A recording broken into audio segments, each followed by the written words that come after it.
Balikan po natin ang ulat kaugnay ng pagkaka-freeze ng mga bank account ni Pambansang Kamao Manny Pacquiao.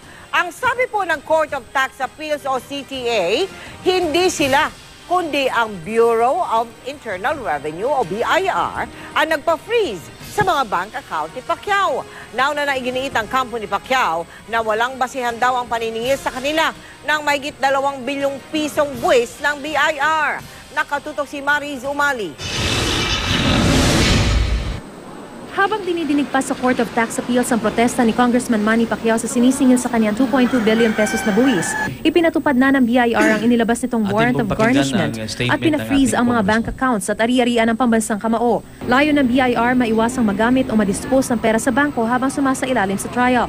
Pero kahit ang korte nagulat sa ginawang ito ng BIR dahil ang usapan daw hindi muna ito ipatutupad. In the resolution, it states that there is an undertaking by respondents' lead counsel not to execute the warrant of garnishment and warrants of distraint and levy in payment of the supposed collectible taxes from petitioners until such time that the pending incident is resolved by the court. Hininga namin ang pahayag si BIR Commissioner Kim Henares pero binati lamang niya si Pacquiao dahil sa panibagong karangalan nito para sa ating bansa.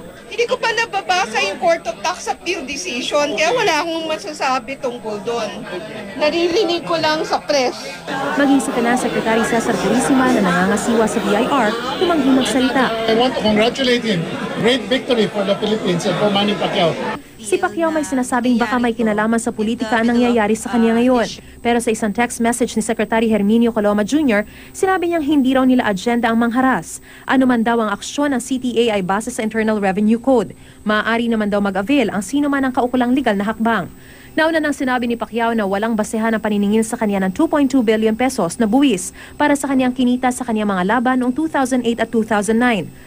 Dati na ring sinabi ni Pacquiao na hindi na niya isinama ang remittance sa Internal Revenue Service ng Amerika sa pagbabayad ng buwis sa bansa dahil sa umiiral na bilateral tax treaty agreement sa pagitan ng Maynila at Washington. Kaya naghain ng petisyon ng mag-asawang Pacquiao sa Court of Tax Appeals. Una, para repasuhin ang desisyon ng BIR kaugnay sa buwis o assessment ng pinababayaran sa kanya. At pangalawa, para ipautos sa korte na tanggalin ang freeze order sa kanyang bank account, gayon din ang pagpapasuspinde sa pangungulekta ng naturang buwis. Pinag-aaralan pa rin daw ng korte ang bagay na ito. Mariz Umali, Nakatutok, 24 Oras.